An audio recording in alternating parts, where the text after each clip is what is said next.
back to the Constitutionals Podcast. I'm your host, Chad White, and if you didn't know, this is the premier podcast for the website, cpluscomedy.com. Like I just said, it's a website. Go there. Welcome back in. We are roughly 4 days past when this should be posted. Technically, it should be posted on the Thursday of the week. And since I'm not doing what's it, the late night lately, the late night show, I decided to move this show back to Fridays to where it originally lived. And here we are. I'm sorry. I'm not paying attention to anything I'm doing. I do have the New York Times open. And I am opening up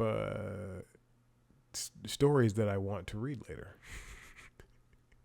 Nothing that relates to this. I'm just opening up all these different stories. Okay. Sorry. I'm done. Welcome back in. I would have recorded this on Friday. I had something to do Friday night. So I was, please note, I was about to. Don't respond to an email chain with okay. That's ridiculous. It is the work day. It is the top of my work day. I did sit down to work 25 minutes ago, 26 at this point.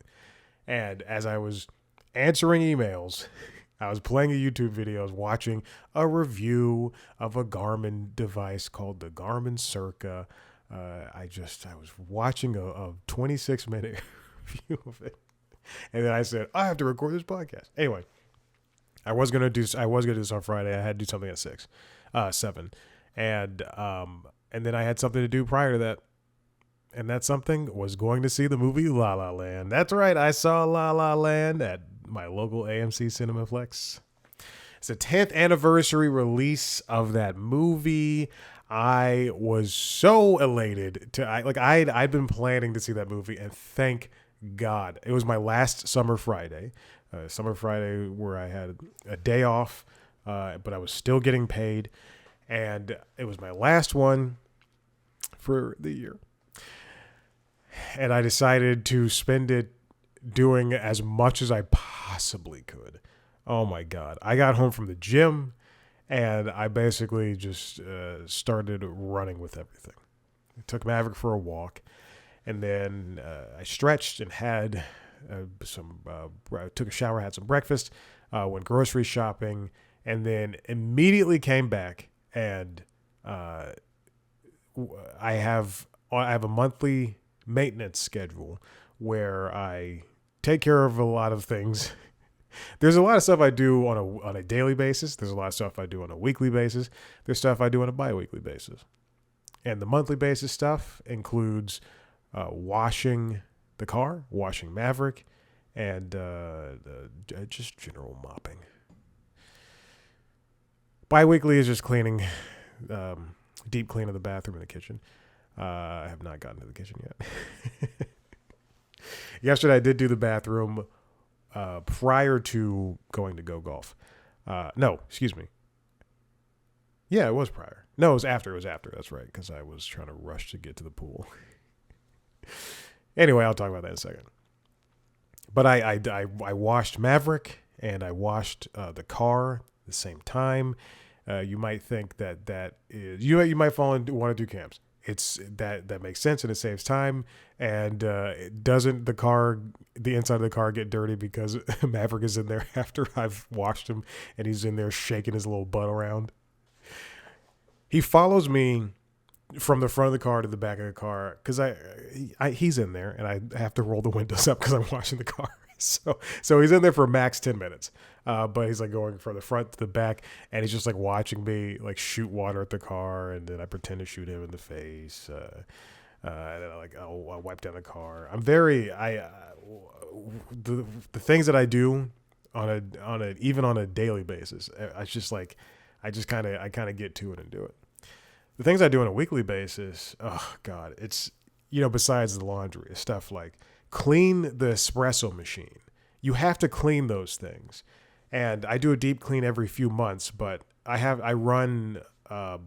I flush it out. I flush the thing out with water. It's a very simple process. All you have to do is replace the on your fucking portafilter. You take off the deeper basket. You put on the shorter basket. It comes with all this stuff. You put in the rubber stopper. You get a big bowl.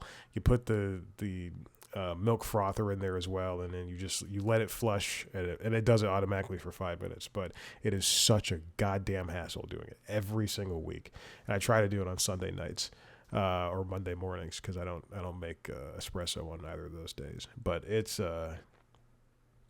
good. It prolongs the life of the machine, and it gets all the oils out and stuff like that. Anyway, I saw La La Land. If you recall, no, this wasn't this show. I didn't have this show back then. Did I? I don't know. Who fucking cares? I saw La La Land in theaters 5 times, at least 5 times. In my head, I think it's 4, but if I go back and look, I'm going to say 5. It's probably 5 times. It doesn't matter. I saw it 5 times within 2 weeks. 5 times in 2 weeks when it was in theaters. So 2016, right before the Oscars, I saw it that many times in theater. It's an absurd amount of times. I love that movie. I enjoyed it. I did cry this past Friday. And I cried at a very specific part. I cried during at the end when Emma Stone and her new husband, what's his name? Something Scott, something. He's 3 names. La La Land. He's a great guy. But every time he kisses her, I'm like, that should be Ryan Gosling. And not me. I'm not saying that. It should not be me. Tom Everett Scott. That's right. He was in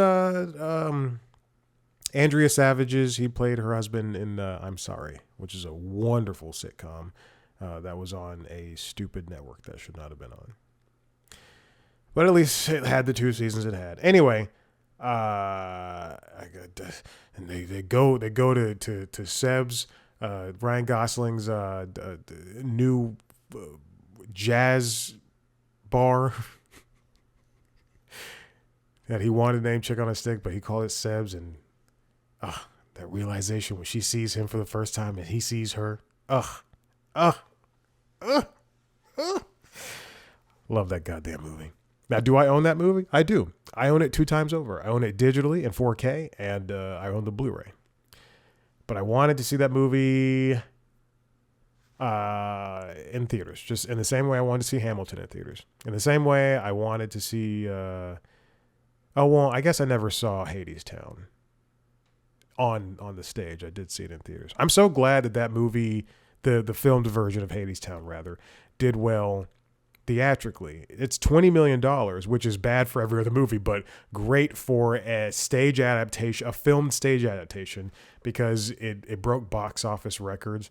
That, for all intents and purposes, Hadestown is the Spider-Man Brand New Day of movie musicals. Speaking of which, I don't know if I'm checking my AMC right now, order history. Did I see that at AMC or did I see it at I don't know what this is. How do I see what movies I already saw? Tickets, past events, August 18th. Okay. I'll talk about this. On last Tuesday, I saw Spider-Man Brand New Day. Now, I do not like superhero movies anymore. I'm completely burned out on them, but I wanted to do something. I've quite frankly been drained, and I said I have to get out of the house, and I went to go see. I got on my bike, hopped on my bike, bought a ticket to see a 3D showing of Spider-Man Brand New Day. If you don't think I was mad about that, yes, it was on Tuesday. And and so it was like $10 cheaper, or however much, 50% off, however much it is. But still, I did not want to do that. I also accidentally, when I was leaving, I put the glasses on my chest, like hanging from my shirt. And then when I biked home, they were still there. And then I took off my helmet and I went, oh crap. And I went, okay, I'm going back on Friday. I'll remember to put them in the recycling thing. And as soon as I got back home on Friday, got off my bike, opened the spot where I keep my keys in my book bag, and I went, God damn it. saw the glasses again. I have no clue where they are. I don't want them in my home. I'm not going to throw them away because I know I'll go back to AMC at some point. Anyway, Spider-Man Brand New Day. Also, La La Land still holds up, obviously. Spider-Man Brand New Day was, you know what? I'm going to go ahead and say it. I liked it. It's just not for me. I don't think I'll ever watch it again. But I am glad that that movie was as good as it is. I still don't know the names of the movies. That movie so far has grossed $2.22 billion. That's a good amount of money. Although, again, this movie, the Brand New Day, and it obviously has been out for however long it's been out, but it is, it had an Asian director. Okay. But two white male writers.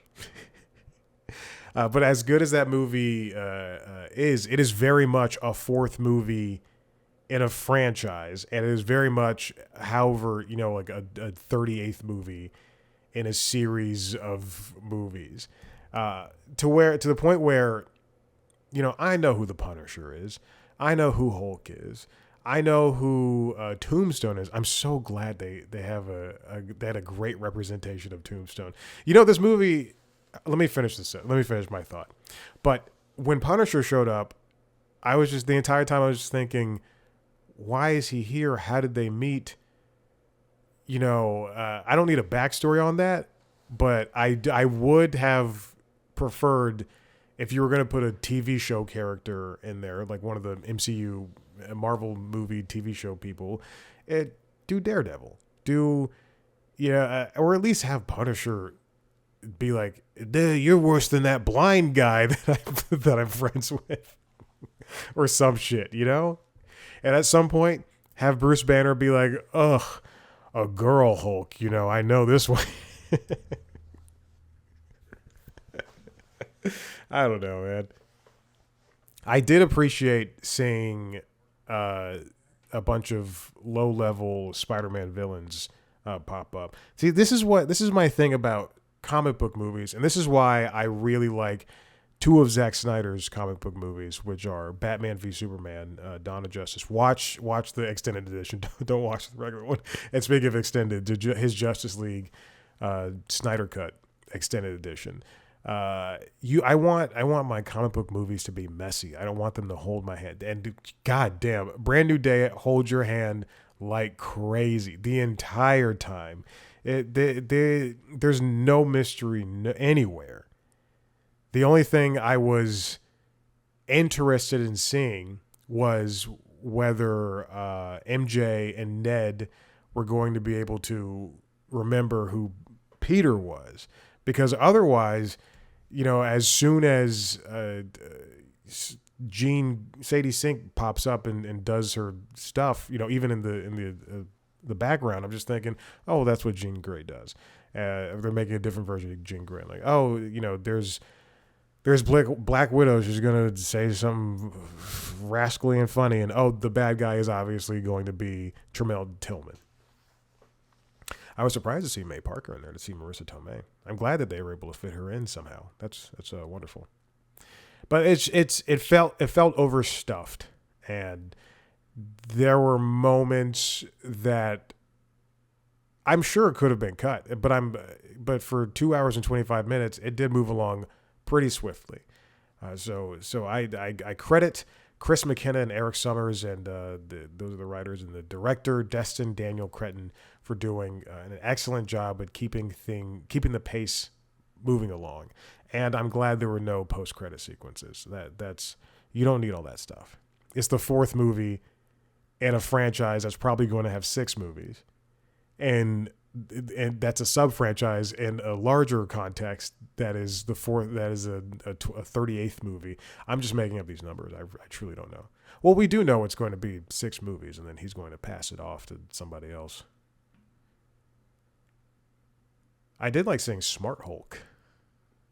That's my first time seeing him. I haven't seen any other fucking Hulk things. I did watch the She-Hulk TV show, and I did like it, but mostly because I like Tatiana Maslany. And that's pretty much it. All right, let's go on to this first story. How do I open... What? Is this Chrome? What the hell's going on? Okay, yes. This comes from the New York Times. It's written by Jim Ruttenberg and John Coblin. ABC sues FCC to block threat to its TV licenses. Finally, Disney is standing up for itself. More importantly, ABC is standing up for itself. But man, this has to be so frustrating for the people that work for these companies, where in the last couple of years they've been bowing down to Trump and Trump's cronies. And you know, if I in this company, even prior to the 2 Jimmy Kimmel incidents that they've had to deal with. When I say incidents, I mean that the FCC is being a bitch towards Jimmy Kimmel. I'm sorry for all the cursing. It's Monday morning. If you'll recall, Trump took issue with something that George Stephanopoulos said, and if anything, it was, I can't really remember what it was, but it was something so innocuous. But Trump took issue with it, and then he decided to sue ABC, and then ABC barely fought it, and they ended up settling, and Trump won money from that lawsuit. But then after the Jimmy Kimmel stuff, and after people started canceling their Disney Plus in response to ABC and Disney not really doing anything in the wake of all that, now it just appears that finally these companies are standing up, and you know what? If anything, it's 8 years too late. So ABC sued the Federal Communications Commission on Tuesday last week, accusing the agency of violating the First Amendment in its efforts to possibly strip the network's local broadcasting licenses. They called it an existential threat. The lawsuit was filed in Washington federal court. It was a rare example of a major media organization suing the Trump administration over its unrelenting campaign to punish the national press through lawsuits, reporting restrictions, and, in the case of major networks, the regulatory power of the federal government. Now, the lawsuit put everything into a nice, concise thesis. Can the administration, and this is directly from the lawsuit, can the administration use its control over the federal regulatory apparatus to punish a media organization for editorial decisions and news coverage it dislikes? Hey, lay down. Lay down now. Because the First Amendment provides a clear answer, of course not. This court's intervention is necessary to stop the Federal Communications Commission's extraordinary assault on free speech. If anything, the people that are truly against free speech are the Trumpers themselves. And they're the ones that complain about free speech all the time. It's always a white man. You're taking away my free speech. You said something racist. No. I said something true.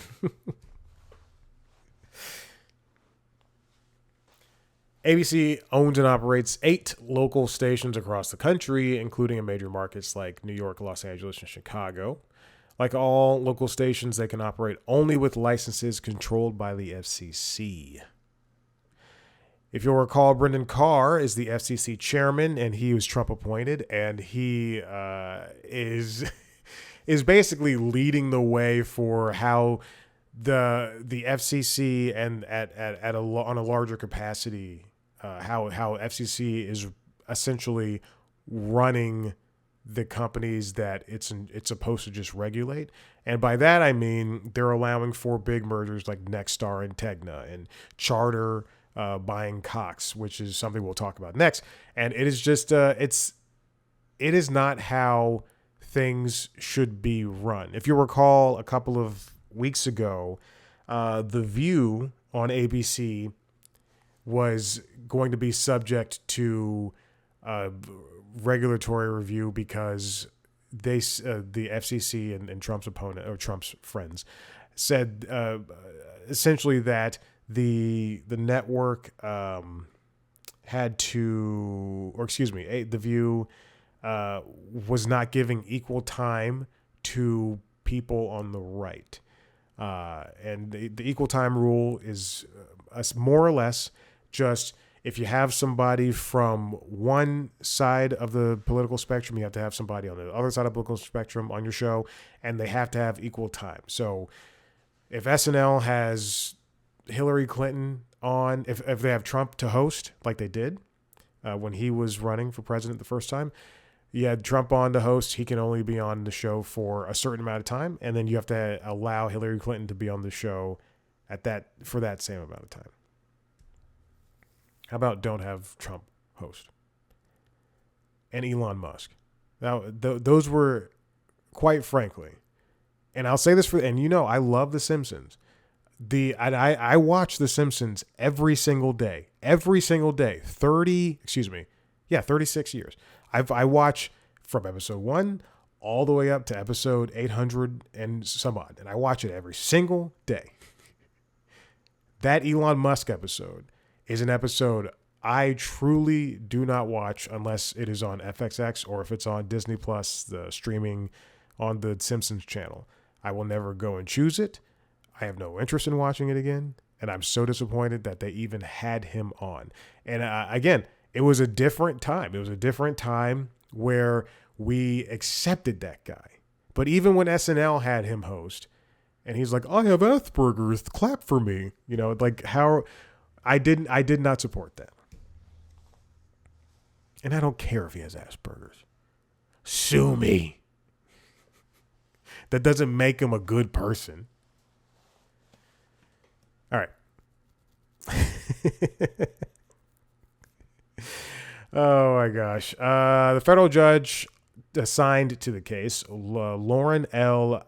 Ali Khan, gave ABC and the FCC 2 days to propose a briefing schedule. Judge Ali Khan said the court would have to be notified if the FCC took steps to initiate a hearing process.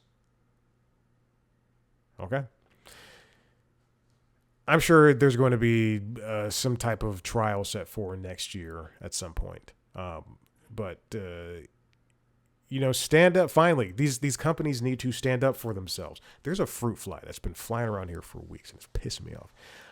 These companies need to stand up for themselves. They can't. I understand the risk that comes to standing up to a president that truthfully is getting things done because he says he wants things done.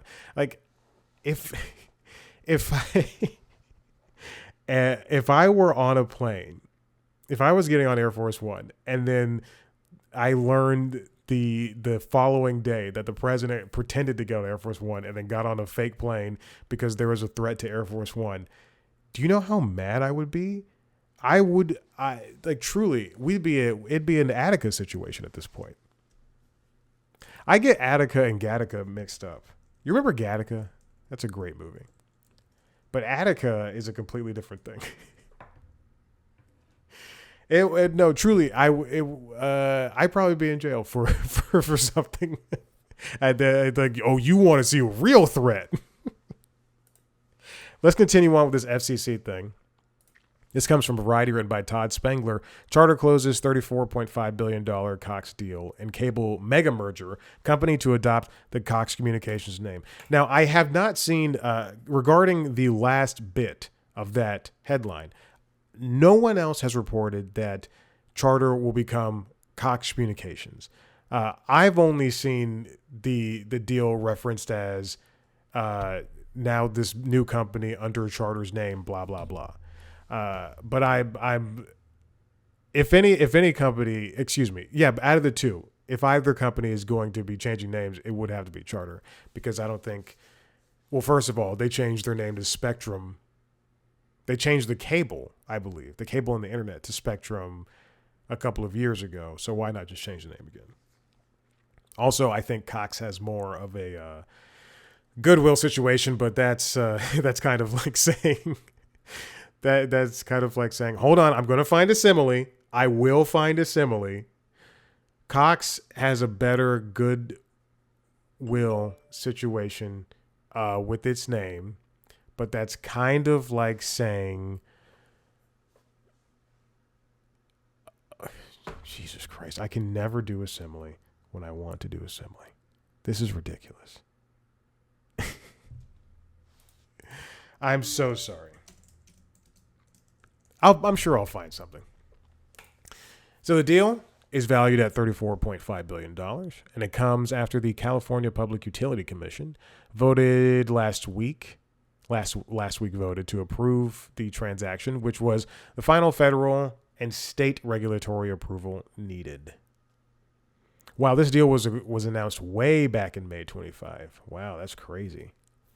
Within a year, the merged company will change its parent name to Cox Communications, but it will operate its services as Spectrum, which is Charter's moniker, across all markets. So Cox Communications Spectrum, essentially.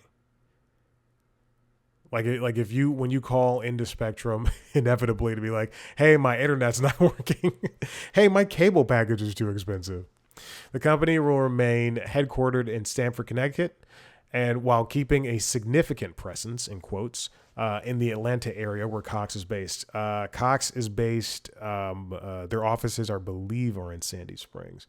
We have a meeting that is canceled for tomorrow.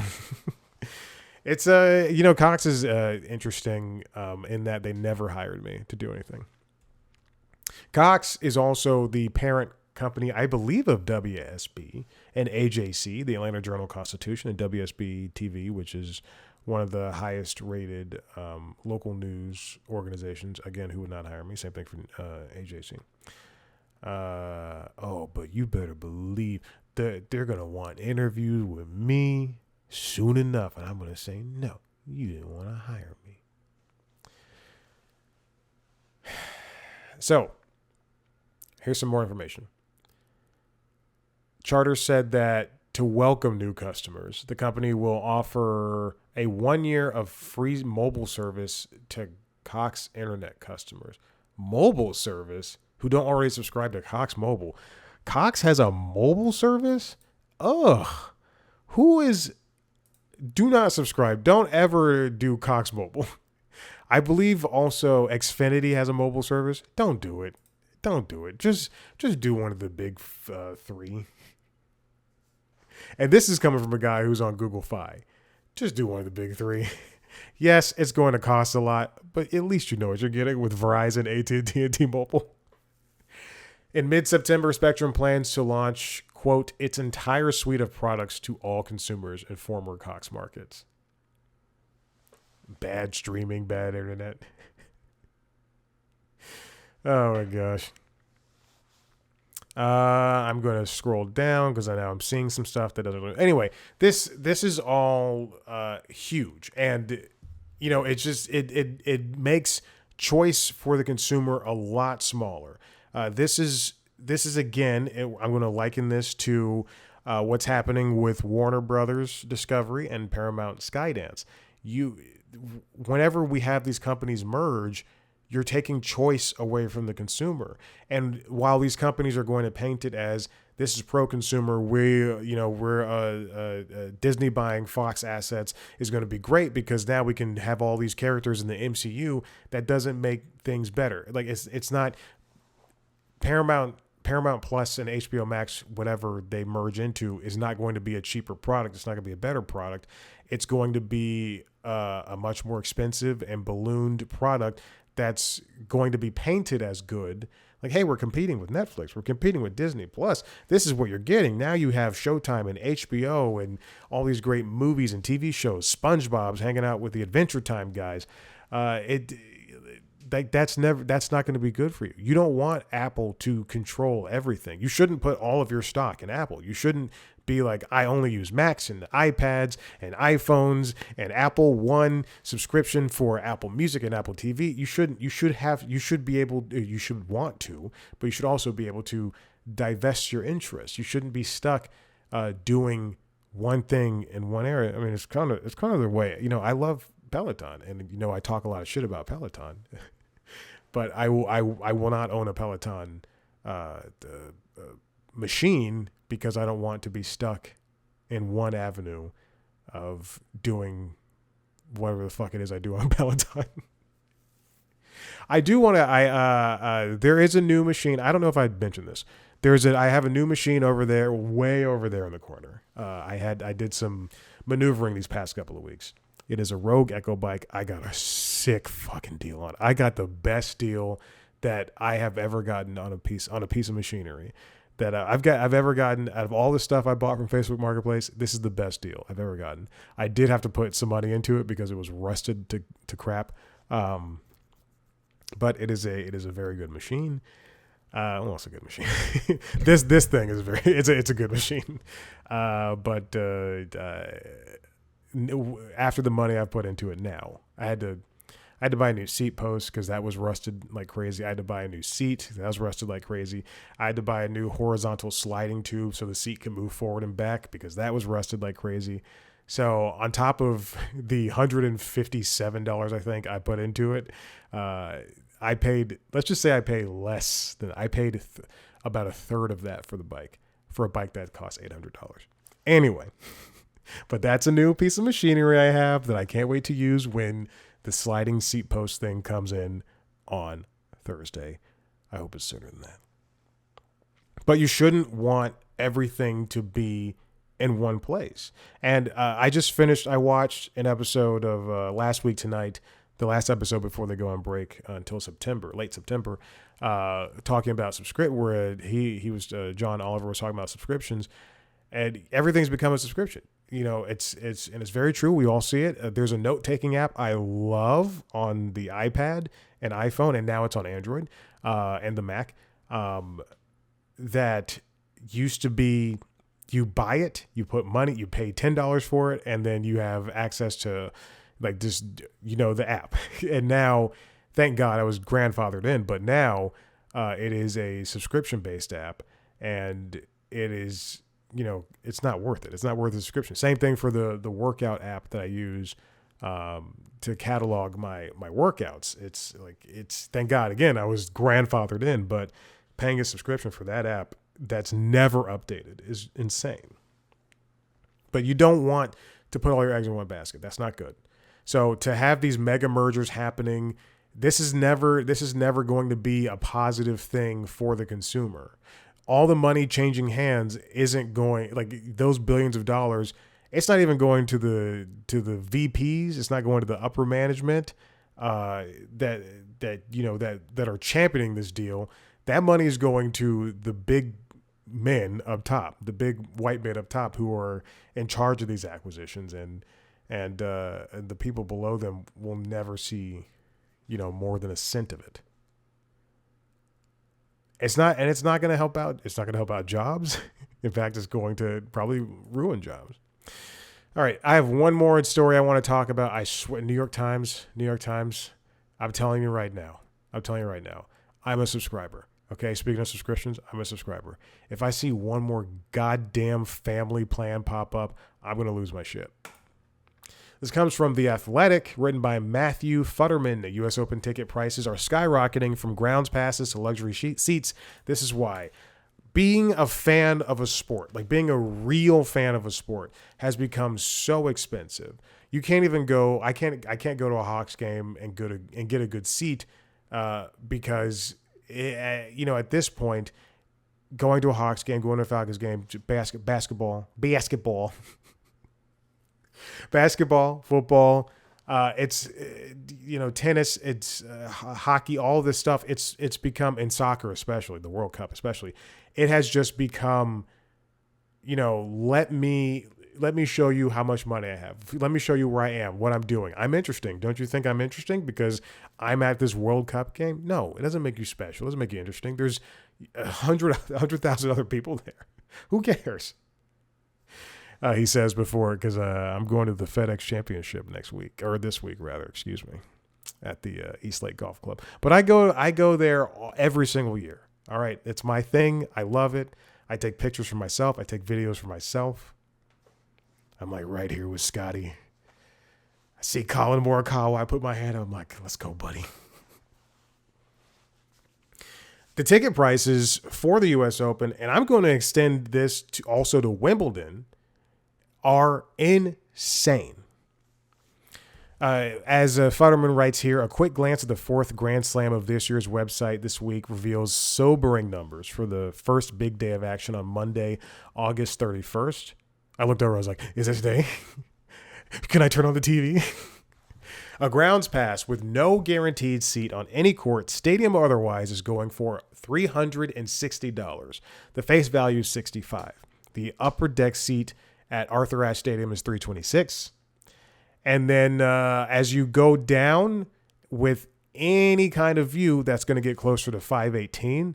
Row Z in the promenade level on the Arthur Ashe, which is the highest level of the stadium, is $454. We have some courtside stuff that's going to $2,104.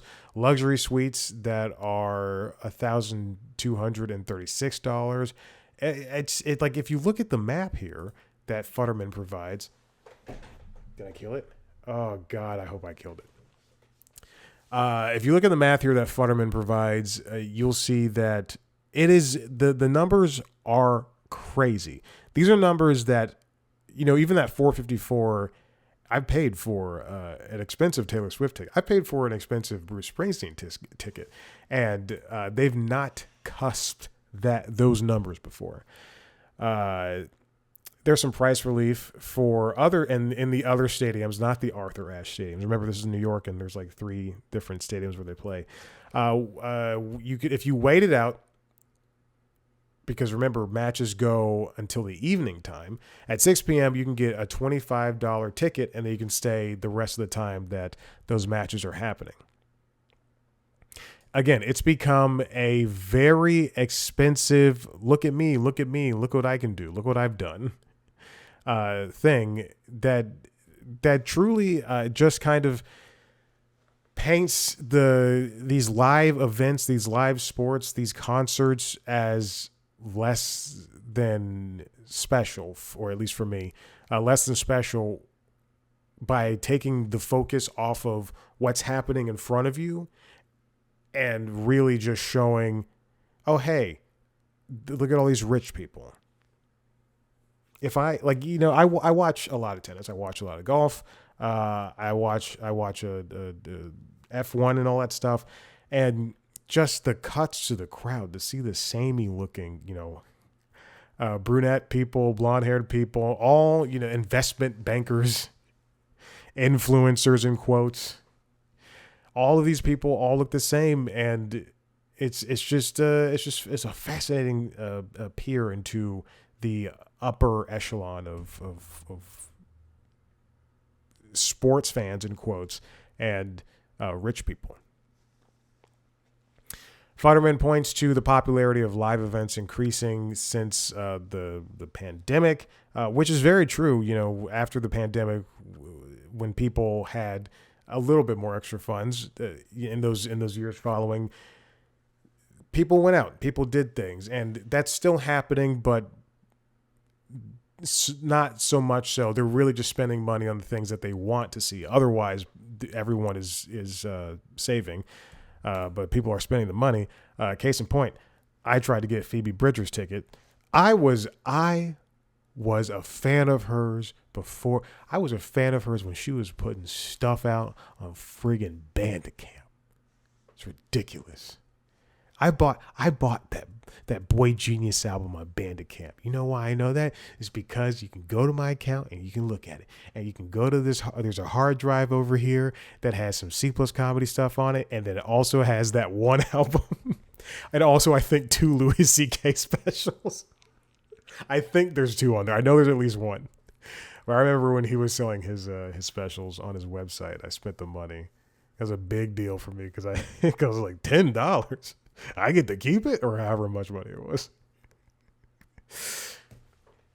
The resale markets have been a big issue as well, and obviously, these $65 tickets ballooned up to hundreds and hundreds of dollars. It's just not even fun. In the weeks and months leading up to late May, the USTA, I don't know what USTA stands for. Let me find it. Let's see. U.S. Tennis Association. sold most of its higher price tickets to its subscribers and corporate customers. Many of them commit to buying the same tickets for all 27 sessions throughout the 15-day event. They renewed at a rate of nearly 100%. Then the organization released the remaining tickets to the open market at face value. The vast majority, including grounds passes, sold out very quickly despite prices increasing compared to 2025. I believe for some of the corporate and the subscriber stuff, that's how I got a very well priced ticket to same thing last year to the FedEx Championship. I'll just say this: the person I bought it from is the same person I bought it from last year, and he's a veteran, and I think he's just, you know, he gets a discount, like a heavy discount on these tickets, and he's making some money on them. If he sold it to me for $75, then like I have a good day. I have a good day. I go on Sundays. It's fine. Who cares? I go on Sundays. I was trying not to say what day I go, and that's the day you want to go. You don't want to go on Thursday. Friday, it's much too busy. Saturday is a very popular day. Friday is much too busy because you'll be stuck in afternoon traffic, which I don't like doing. And then Saturday is a whole day to itself. Sunday is the day to go. It's my favorite day. Anyway, because if you go there now, I think the resale on those tickets are like $150 or something like that. They might even be higher because when I was buying them, they were $150.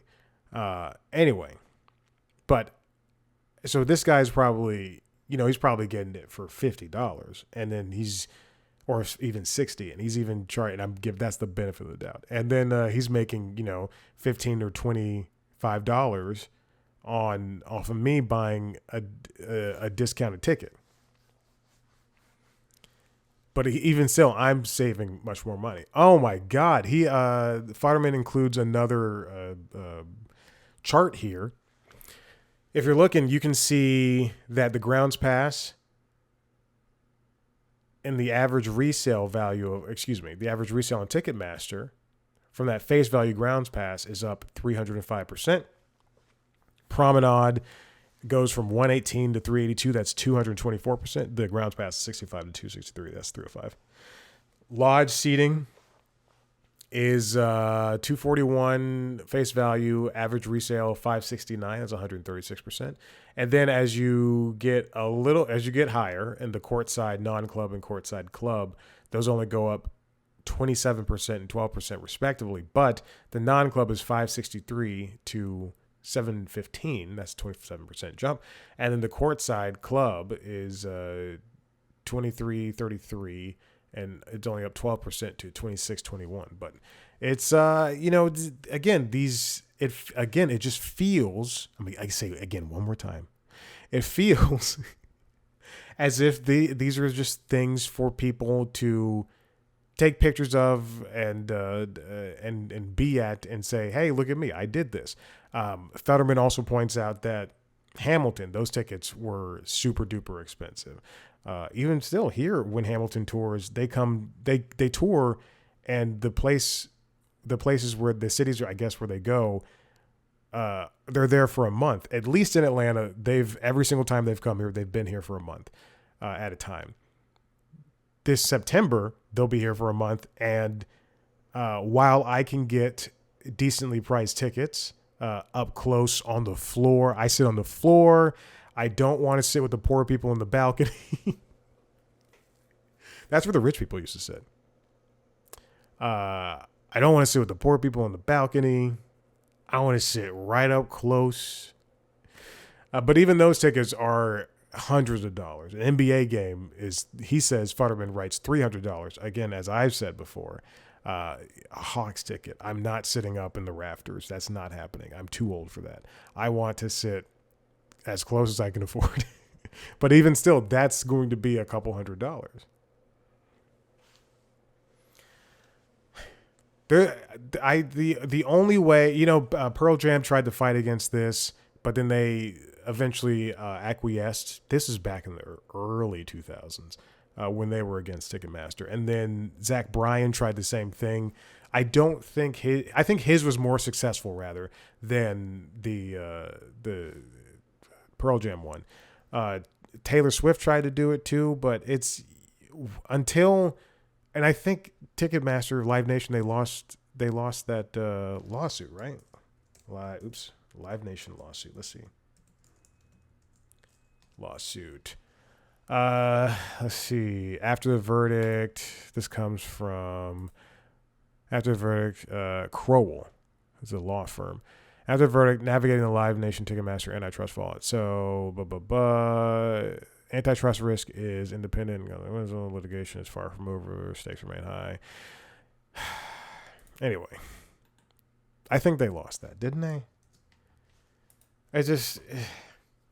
We have to do something. People shouldn't be taking out loans or using Affirm or Klarna or PayPal paying for. They shouldn't be using this stuff to spend hundreds of dollars, hundreds, if not thousands of dollars on tickets that will ultimately end up seeing them, be so far away, like a football field away from the show or whatever they're seeing, the sporting event. It's